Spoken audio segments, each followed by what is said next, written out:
वो मात्र उपवास रखने से प्राप्त कठिनाइयों को ही सहता है और उसे पर्याप्त फल नहीं मिल पाता। यहाँ चारों कुमारों में से एक सनत कुमार ने एकादशी व्रत की सर्वोपरिता को स्थापित किया है। एकादशी तिथि सभी व्रतों में सर्वश्रेष्ठ है और उसके पालन द्वारा हम बाकी सभी व्रतों के पुण्य फल को अपने आप ही प्राप्त कर सकते हैं। और ऐसी ही मंगलकारी एकादशी बस कुछ ही दिनों में आने वाली है और ये एकादशी है पाप मोचनी एकादशी, जो कि हमारे समस्त पापों का नाश करके हमें आध्यात्मिक उन्नति प्राप्त करने का अवसर प्रदान करती हैं। लेकिन इस बार की एकादशी को लेकर अनेक संशय हैं। तो चलिए आज के इस वीडियो में हम जानते हैं कि आखिर इस बार ये एकादशी किस दिन आ रही है, हमें उसका पालन कब करना चाहिए, इस दिन के विशेष शुभ मुहूर्त कौन कौन से हैं और इस एकादशी का इतना महत्व क्यों है। तो अंत तक इस वीडियो को अवश्य देखिएगा। चलिए आरंभ करते हैं। पाप मोचनी एकादशी ऐसी तिथि है जो कि मनुष्य के अनेक पूर्व जन्म के पापों को भी नष्ट कर देती है। ये एकादशी प्रत्येक वर्ष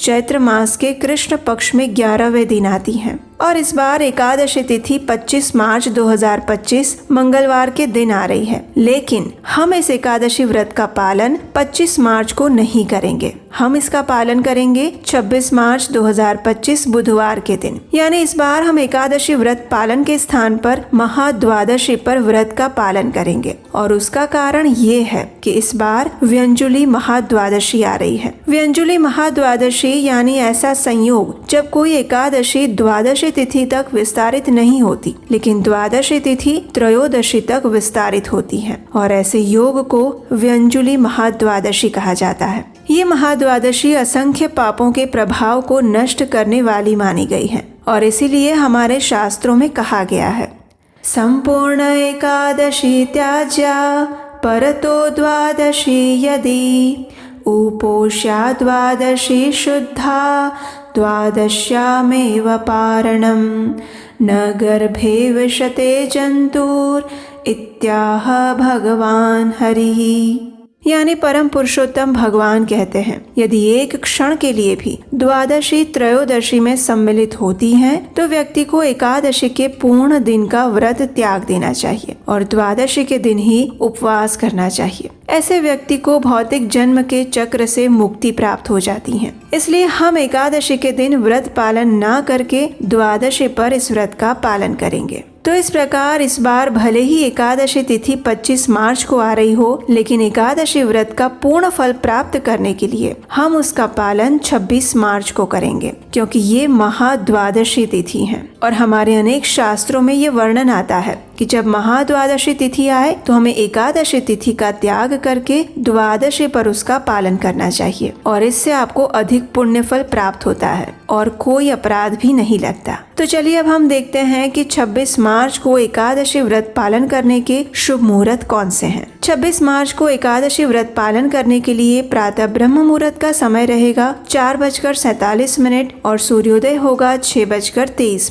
पर। इस दिन प्रातः काल में पूजा का समय 4:47 से लेकर 6:18 तक रहेगा और संध्या काल की पूजा का समय रहेगा शाम 6:36 से लेकर 7:46 तक। सूर्यास्त का समय है शाम 6:42 पर। इस दिन राहु काल का समय रहेगा दोपहर 12:27 से लेकर 1:59 के बीच में। इस समय के दौरान आप भगवान की पूजा अर्चना नहीं कर सकते, इसलिए प्रातःकालीन सेवा पूजा दोपहर 12 बजे से पहले ही पूर्ण कर लेनी चाहिए। इस समय में आप अधिक से अधिक हरे कृष्ण महामंत्र का जप कीजिए, श्रीमद् भागवतम और भगवत गीता जैसे ग्रंथों का अध्ययन कीजिए, भगवान श्री हरि की अधिक से अधिक कथाओं का श्रवण कीजिए, कीर्तन कीजिए और अपनी चेतना को अधिक से अधिक भगवान श्री कृष्ण के मय बनाकर रखने का प्रयास कीजिए। इस दिन अभिजीत मुहूर्त नहीं है, विजय मुहूर्त रहेगा दोपहर 2:30 से लेकर 3:19 के बीच में। अमृत काल रहेगा शाम 4:40 से लेकर 6:11 के बीच में। आइए अब देखते हैं त्रयोदशी के दिन एकादशी व्रत पारण करने का समय और शुभ मुहूर्त कौन कौन से हैं। तो इस बार त्रयोदशी तिथि का आरंभ हो जाएगा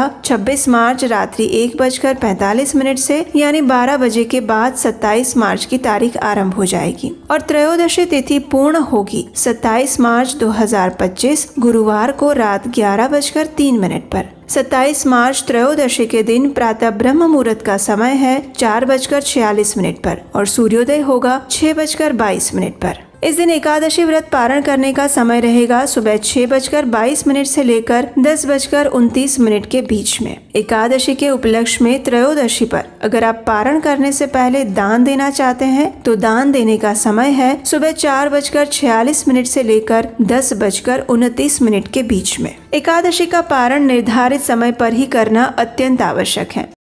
दान भी उसी समय के अंदर दे देना चाहिए। इस त्रयोदशी तिथि पर सुबह 9:25 तक शुभ योग बन रहा है। ये एक अत्यंत मंगलकारी योग है। पंचांग के 5 अंगों में से एक योग का हिस्सा है और उसे उन 27 योगों में से एक माना जाता है जो कि चंद्रमा और सूर्य की स्थिति के आधार पर बनते हैं। शुभ योग को अत्यंत फलदायी और शुभ माना जाता है जो किसी भी कार्य को सफलता और अनुकूलता प्रदान करता है। शुभ योग ये बताता है कि ब्रह्मांड की सकारात्मक ऊर्जा हमारे कार्यों को सफल बनाने के लिए सदैव उपलब्ध है। सही समय पर सही कार्य करने से सफलता सुनिश्चित होती है। ये योग सकारात्मक ऊर्जा का प्रतीक है और इसका उपयोग जीवन को मंगलमय बनाने के लिए किया जाता है। सौभाग्य से इस बार त्रयोदशी के दिन ये शुभ योग बन रहा है और इसलिए प्रयास करें अपनी आध्यात्मिक साधना हरे कृष्ण महामंत्र का जप और दान इसी शुभ योग में कर लें, यानी कि सुबह 9:25 से पहले। ये पाप मोचनी एकादशी हमारे समस्त पूर्व जन्म और वर्तमान जन्म के पापों का नाश करने वाली एकादशी है। जो भी मनुष्य दृढ़ता से इस एकादशी का पालन करना चाहते हैं उन्हें एकादशी के दिन प्रातः ब्रह्म मुहूर्त में उठकर स्नान इत्यादि से स्वच्छ होकर भगवान श्री कृष्ण की मंगला आरती करनी चाहिए या फिर मंदिर में जाकर या ऑनलाइन उसका दर्शन करना चाहिए। उसके बाद भगवान के समक्ष एकादशी व्रत का संकल्प लेना चाहिए और फिर तुलसी देवी की पूजा अर्चना करनी चाहिए। तुलसी देवी को दीपक, धूप, पुष्प, गंध इत्यादि अर्पित करने चाहिए और उनकी कम से कम 3 या 4 बार प्रदक्षिणा करनी चाहिए। उसके बाद उनके समक्ष बैठकर हरे कृष्ण महामंत्र का अधिक से अधिक संख्या में जप करना चाहिए और वो भी 108 मनके वाली माला के ऊपर। एकादशी के व्रत में कम से कम हरे कृष्ण महामंत्र यानी कि हरे कृष्ण कृष्ण कृष्ण हरे हरे, हरे राम राम राम हरे हरे, इस महामंत्र की कम से कम 16, 25 या 32 माला का जप अवश्य करना चाहिए। अगर आप सारी माला का जाप सुबह काल में नहीं कर सकते तो आप संपूर्ण दिन के समय में भी पूर्ण करना चाहिए। इससे आपको एकादशी का पूर्ण फल प्राप्त होता है। एकादशी के दिन हम उपवास का पालन करते हैं, यानी किसी भी प्रकार के अन्न का त्याग कर देते हैं, जैसे कि गेहूं, चावल, बाजरा, फलियां इत्यादि और उनसे बने हुए विविध खाद्य पदार्थ। एकादशी के दिन चाय और कॉफी का सेवन भी नहीं करना चाहिए। इससे हमारा एकादशी व्रत खंडित हो जाता है। अगर आपको आवश्यकता लगती है तो आप एकादशी के दिन दूध ले सकते हैं, फल ले सकते हैं, कंदमूल ले सकते हैं, उससे बनाए हुए विविध एकादशी प्रसाद ले सकते हैं, लेकिन अनाज का उपयोग भोजन में बिल्कुल नहीं करना चाहिए। एकादशी के उपवास का दूसरा एक अर्थ ये भी होता है कि हम भगवान के नजदीक वास करें। उप यानी नजदीक और वास यानी रहना। इसका अर्थ ये हुआ कि एकादशी के दिन अधिक से अधिक हरे कृष्ण महामंत्र का जप करना चाहिए,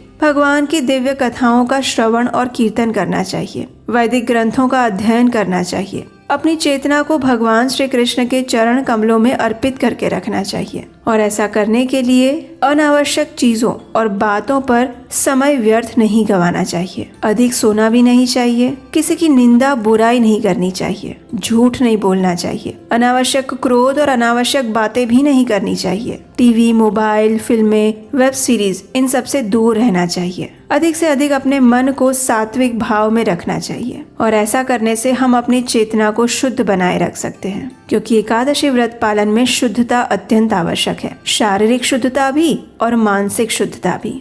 इस प्रकार पूर्ण निष्ठा और नियम पूर्वक एकादशी व्रत का पालन करके अगले दिन उस व्रत का निर्धारित समय के अंदर पारण करना चाहिए। अपनी क्षमता अनुसार दान देना चाहिए और इस प्रकार पूर्ण भक्ति भाव और नियम द्वारा आप एकादशी व्रत का पालन कर सकते हैं। और भगवान को प्रसन्न कर सकते हैं। तो ये थी आने वाली पाप मोचनी एकादशी के विषय में संपूर्ण जानकारी। हमें आशा है कि आने वाली एकादशी को लेकर आपके संशय समाप्त हो गए होंगे और आप भी इस बार एकादशी व्रत का पालन एकादशी के दिन नहीं बल्कि द्वादशी के दिन करेंगे, क्योंकि याद रहे ये महाद्वादशी है। और अगर आप एकादशी के दिन व्रत पालन नहीं करते हैं तो भी आपको कोई अपराध या पाप नहीं लगेगा। इस बार आप एकादशी के दिन भी संध्या समय तक अन्न ले सकते हैं। संध्या के बाद अन्न लेना वर्जित हो जाएगा। तो इस बार हम इस एकादशी का पालन करेंगे 26 मार्च 2025 को। अगर आज की ये वीडियो आपको अच्छी लगी है और आपको प्रमाणभूत जानकारी से सहायता मिली है तो इसे आप अन्य लोगों को भी शेयर कर दीजिए, ताकि उनके भी आने वाली पाप मोचनी एकादशी से जुड़े सारे संशय समाप्त हो जाएं और वे भी दृढ़ता और निश्चय पूर्वक इस आने वाली पाप मोचनी एकादशी का पालन कर पाएं।